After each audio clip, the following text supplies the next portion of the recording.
연간 200대 물량을 대상으로 해서 6년간 구매하는 목표를 추진하겠다는 그런 계획을. 나도 무관을 해봐야지 이렇게 생각하는 사람들이 있을 거예요. 무관이 되고자 하는 후배들에게 또 한마디 간략하게 조언한다면 Buenos días, señor colonel. Bienvenido. Buenos días, hermano. 지난 시간에 이어서 왕정표 전 스페인 무관, 전 멕시코 무관 모시고 오늘 스페인 문화권, 스페인어권의 그 군사 문화 관련해서 오늘 말씀을 좀 나눠보고자 합니다. 낭만이 있는 곳이죠. 여기가 돈키호테의 영향도 있고 투사의 나라, 축구의 나라, 이 스페인의 영향이 아주 많은 곳인데 이 상당히 관대하죠. 스페인어권이라는 게. 맞습니다.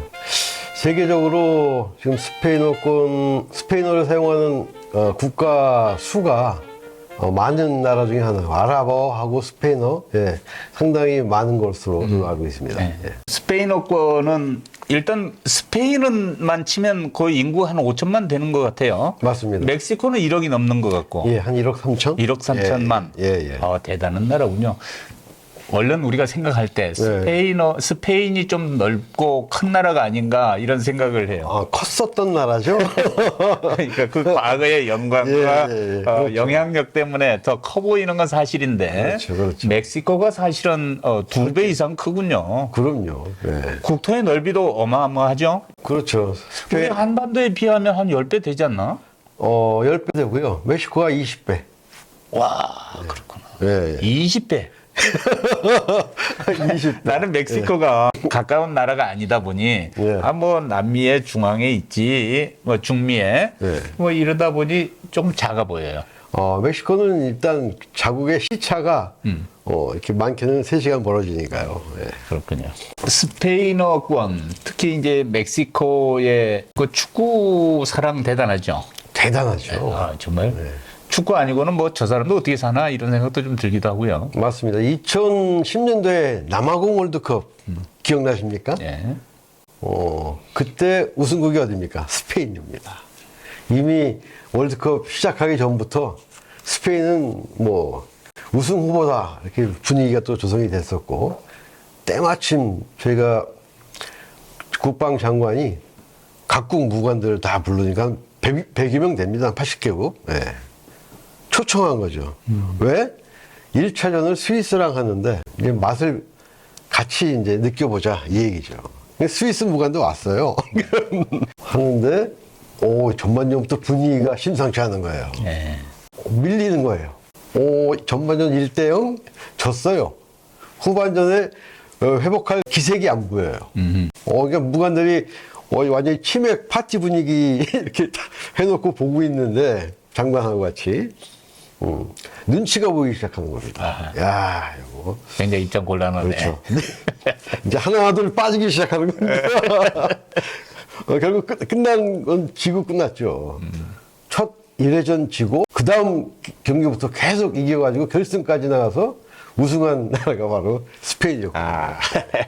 이번에 아르헨티나가 그랬죠, 이번에. 네. 멕시코의 군사 조직, 뭐 군사 조직이라보다 특징이 있다면 어떻게 얘기할 수 있을까요? 멕시코 군사 조직, 두 가지로 요약할 수 있습니다. 첫 번째가 국방 조직이 국방성과 해군성으로 이원화되어 있습니다. 아하. 이건 아주 전 세계적으로 특이한 사례죠. 조직 자체를 이원화 편성한 배경이 있습니다. 과거에 군부 쿠데타에 의한 정권 변화가 워낙 극심해가지고 이제 집권하는 대통령마다 이 군을 좀 분리시켜서 상호 견제하도록 이렇게 편성을 한 거죠. 지금 국방성은 육군하고 공군을 장악하도록 이렇게 돼 있고요. 해군성은 해군, 해병, 그리고 해경, 그리고 일반 우리가 알고 있는 해양수산부 역할까지 관장하도록 이렇게 편성을 해놓은 거예요. 상호 간 견제하도록 장관이란 같은 레벨로 해놓음으로써 이 집권자가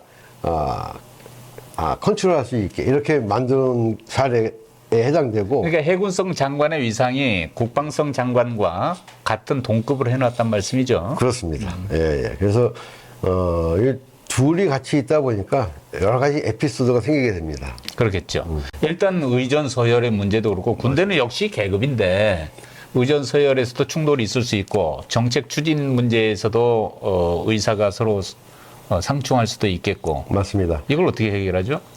그래서 이제 문제가 되는 게 대외적으로는 전반적으로 문제가 됩니다. 멕시코는. 그래서 군 관련 그 협정 자체가 미국 외에는 제대로 된 협정이 이루어진 나라가 하나도 없어요. 그렇군요. 우리나라도 예외 없이 멕시코와 이 국방 관련 협정이 맺어진 사례가 없습니다.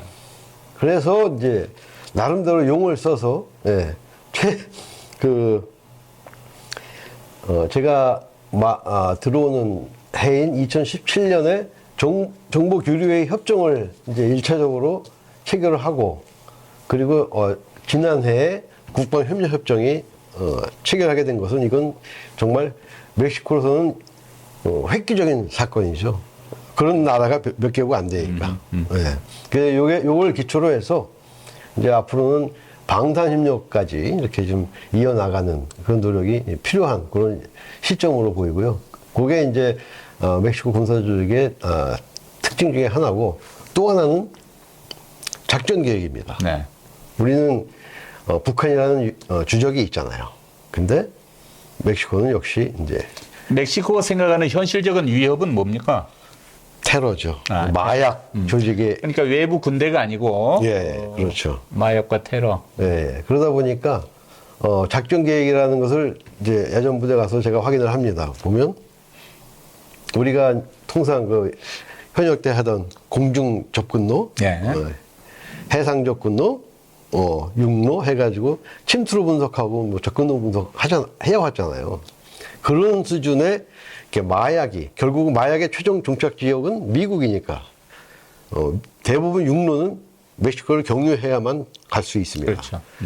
나머지는 이제 해상과 공중인데 항로 같은 경우는 미국이 많이 잘 전반적으로 통제하고 해상이나 이제 육로인데 그런 거에 대한 접근로 분석하고 거기에 대비하는 각 야전군 사령부의 작전 계획을 확인할 수가 있는 거죠. 외부로부터의 군사적 위협이 명확하지 않은 국가들은 통상 군의 임무가 예. 외부 위협 대비보다는 내부로부터의 테러라든가 폭동이라든가 이런 데 대비하는 치안 예. 질서 유지 하나 하고 나머지는 자연재해나 예. 재난에 대한 맞습니다. 대비책으로 정확합니다. 통상 돼 있죠. 예, 예. 그렇게 유지가 된다는 게 이제 특징으로 잡을 수 있겠습니다. 아, 예.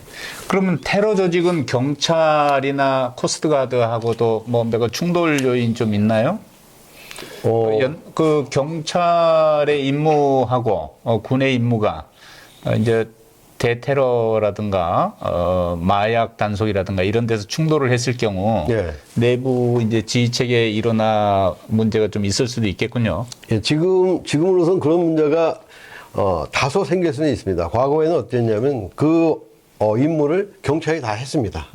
근데 경찰이 다 그 역할을 수행하지 못하는 것은 경찰 조직의 어떤 그 부패 그런 것들이 많이 작용을 했고 결국은 한 10여 년 전부터 대통령들은 경찰은 이제 능력이 제한된다. 군을 투입할 수밖에 없는 상황을 국민들한테 알리고 군을 투입하기 시작했죠. 이제 지금으로서 뭐 군이 거의 다 개입한다고 해도 과언이 아니에요. 아, 그렇군요. 예. 당연히 이제 그런 국가들의 경우는 마약의 유통이라든가 뭐 인신매매라든가 불법 유통 문제 이런 걸 군이 강력하게 대응하는 시스템들 위주로 네, 군의 이제 그렇죠. 작전 활동이 펼쳐지겠죠. 네. 만에 하나 외부로부터 적이 있으면 또 그리 전환을 맞습니다. 하겠지만은 예. 평시의 임무는 되게 거기에 집중하기 마련인데요. 무슨 치열한 전투가 있거나 이런 사안도 있습니까? 사건도? 마약 조직의 이제 태동은 콜롬비아에서 대부분 태동이 됐더라고요. 근데 아까 말씀드린 대로 그 마약이 결국 미국으로 들어가다 보니까 그 통로상에 있는 멕시코 광활한 지역을 다 어느 한 조직이 통제하기가 제한되니 그 조직을 분할해서 한 네 개의 대규모 그 마약 조직을 경유해서 가게끔 돼 있어서 그 조직들하고의 마찰, 충돌은 빈번하죠. 그래서 거기에서 이제 사망자도 많이 발생하고, 그에 따른 또 장례 절차도 밟고, 뭐 이런 모습들이 1년이면 한 대여섯 번은 이제 매스컴을 통해서 나오고, 실제로는 그보다 몇 배 더 많은 충돌 횟수가 있다고 볼 수 있습니다. 과거에 냉전 시기가 끝나고 세계 많은 나라들이 위협 수준이 낮아지는 시점에서 자연 재해 또 재난 대비 활동을 많이 했단 말이죠. 네. 그게 이제 우리는 소방이라든가 구호 활동을 하는 곳이라든가 이런 데서 많이 의존을 하고 우리는 이제 군이 투입하는 것은 아주 극히 제한적인 부분만 했었는데 네. 멕시코는 이제 그쪽으로 발전이 많이 돼 있군요. 제가 깜빡한 내용이 있는데, 장관이 현역입니다. 현역. 현역이. 현역 대장. 그러니까 멕시코는 최고 계급이 중장이거든요. 네. 그러니까 장관만 대장 계급장을 달아주고 대통령 임기 6년 같이 그 기간 동안 같이 가서 같이 또 빠지는 겁니다. 우리가 이제 아주 관심을 갖는 것은 중남미 국가들의 작은 것부터 큰 것까지 우리 방산 물자 소요가 얼마나 있겠는가. 또 특별히 그 훈련기 같은 경우는 관심을 표명하는 국가들이 주변에도 또 많잖아요. 예. 멕시코의 경우는 어떤 방산 장비에 관심을 갖나요? 멕시코는 기본적으로 생각하는 뭐 항모나 전투기나 이런 거를 만든다 해도 현재로선 활용 가치가 지금 별로 없는 것 같아요.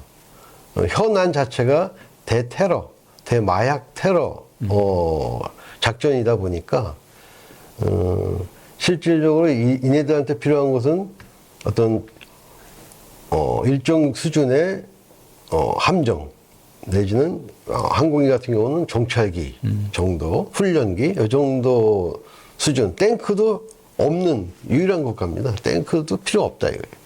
예. 장갑차 정도. 예. 그 정도를 생각하는 요 기간이 향후 한 20, 30년은 계속 갈 것 같습니다. 보병 전투 그리고 대테러용 장갑차라면 우리 K-21이라든가 또 새로 개발하는 레드백이라든가 이런 것들이 세계에서 각광을 받고 네, 있는데 지나치게 첨단화된 거는 뭐 눈길을 안 준다 하더라도 전통적인 K-21 보병 전투 장갑차량 같은 경우는 그렇죠. 선호도가 높겠군요. 네, 그렇죠.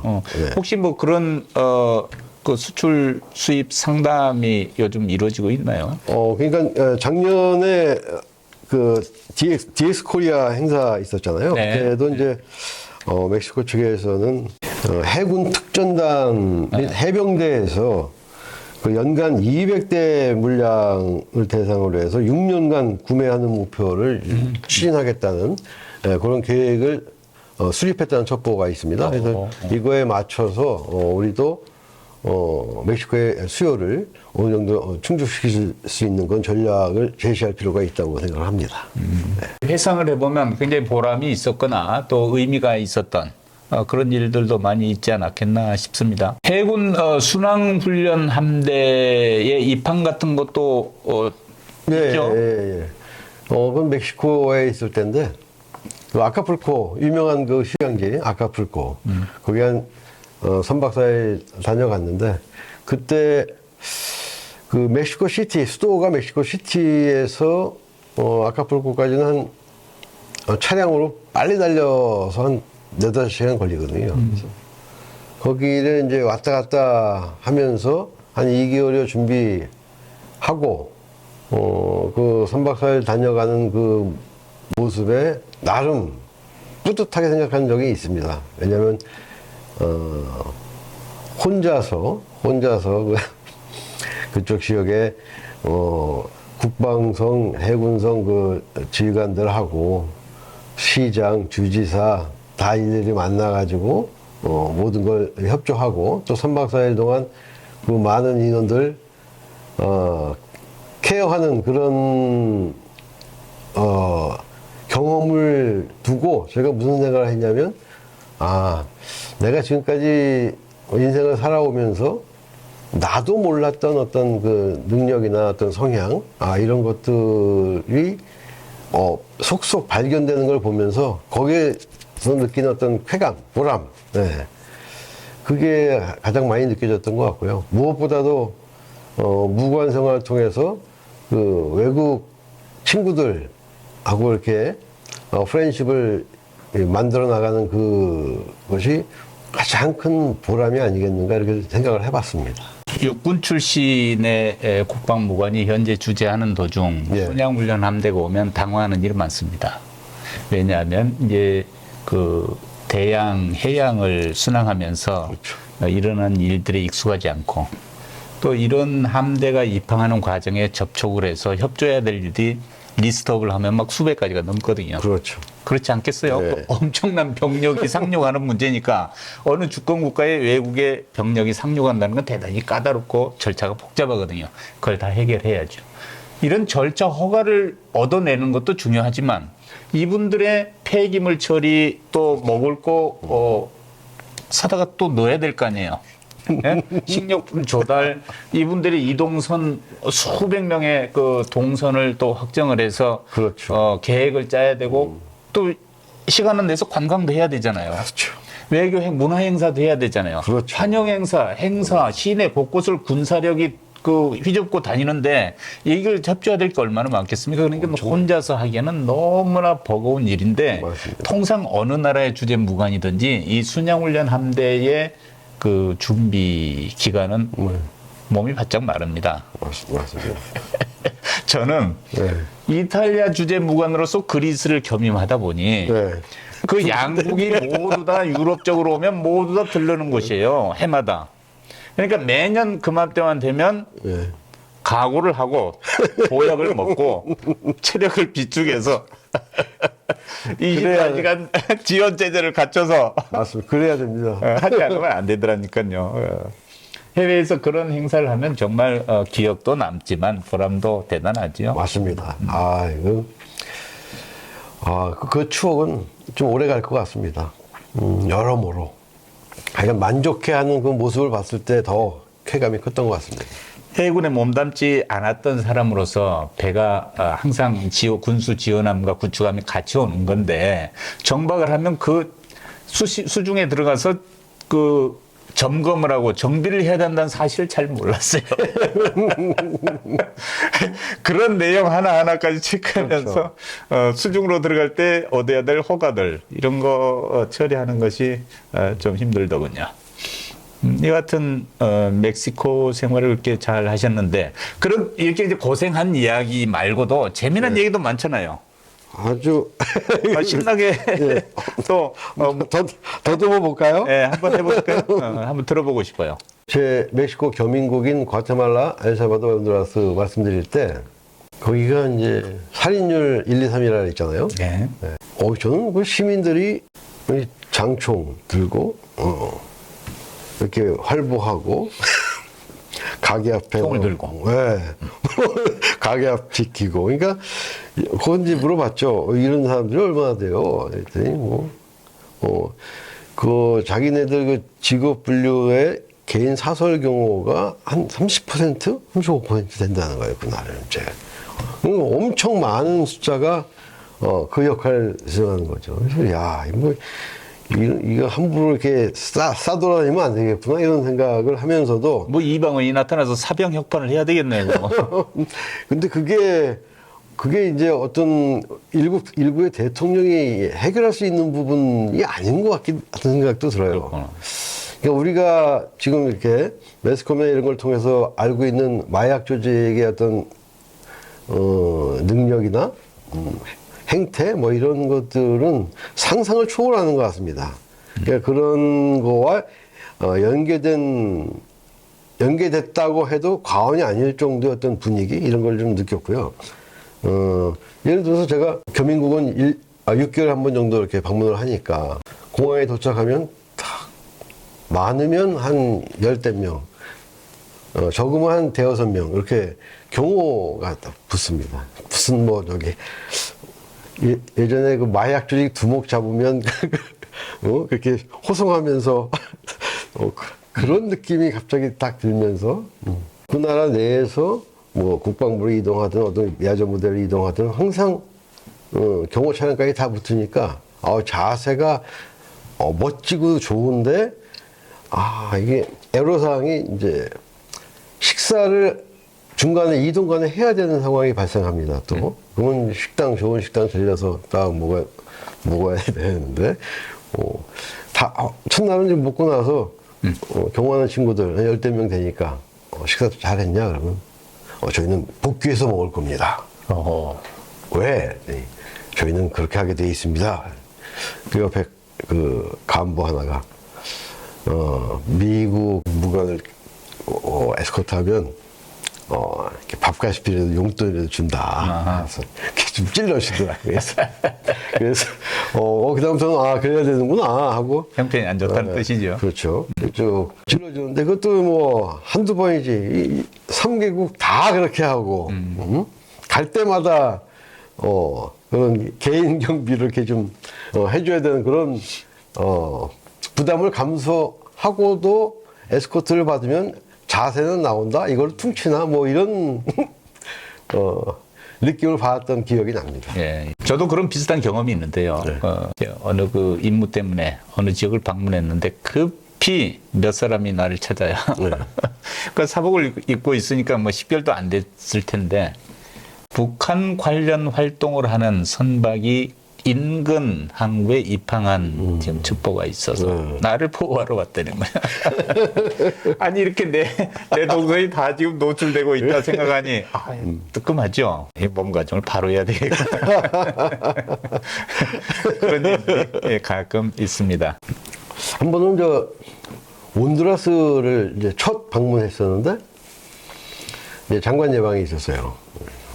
장관이 40살, 합참의장은 이제 고참이 있고 장관이 40대인데 이 사람이 커피 전문가예요. 그러니까 당시 대통령 캠프에서 좀 이렇게 기여를 해서 장관으로 보직이 됐더라고요, 사실상. 그래서 뭐 예방이라고 이제 뭐 기본적인 안보 상황 좀 이렇게 좀 주고받고 해야 되는데 선뜻 커피 좋아하냐고. 물론 좋아하죠. 막 해가지고 커피에 대해서 시작하더니 한 15분을 커피 얘기를 하더라고요. 그래서 그러면 기본적인 얘기는 언제 하나? 뭐 속으로 제가 커피에 대해서 한마디 했죠. 우리나라도 커피 다 좋아한다. 시내 나가면 블럭마다 한두 개씩은 카페테리아가 있다. 그러니까 깜짝 놀라는 거예요.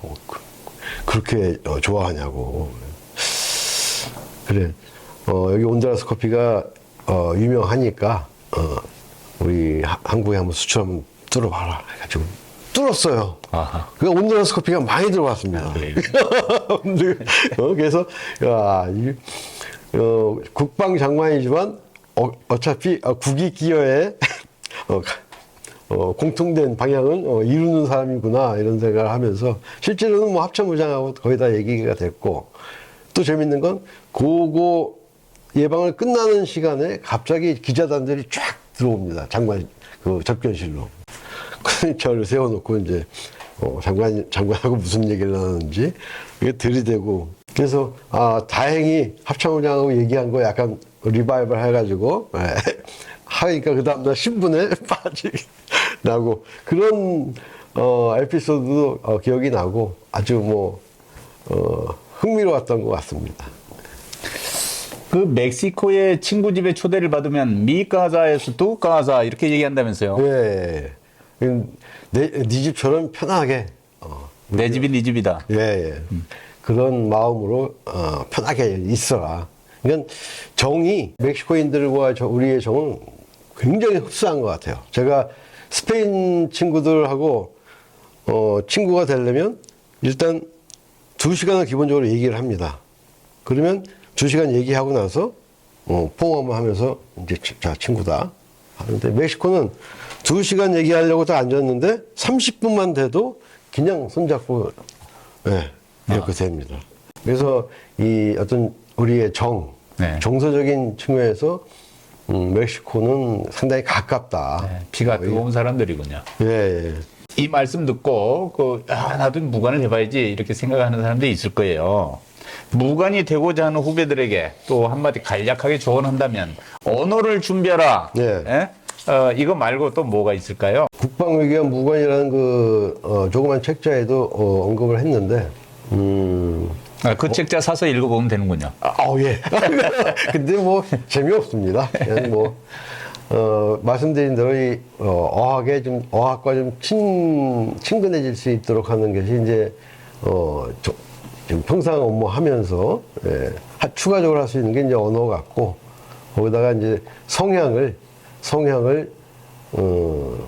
통상 대인관계라 그러잖아요. 대인관계에서 좀 왕따 당하지 않는 성향의 소유자가 되었으면 하는 그런 생각이 듭니다. 네. 저도 뭐 성격이 나쁜 건 아니라고 이제 얘기는 하지만 이게 점점 바뀌는 것 같아요. 어우러지고 하는 그런 느낌, 그런 성향이 좀 필요하지 않겠느냐 이런 생각이 아이고, 듭니다. 알겠습니다. 일단 현지화 네. 가서 적응 이거 아주 잘하면 금방 할 수. 어떻게 보면 선배님 스타일이 딱 그 외교관 스타일이죠. 그렇게 사교적이게 예? 예. 오늘 그 멕시코를 중심으로 해서 스페인어 문화권의 그 국방 그도 무관 활동 이런 걸 말씀 나누는데요. 또 다음에 또 재미난 얘기 들려주십시오. 영광입니다. 대단히 고맙습니다.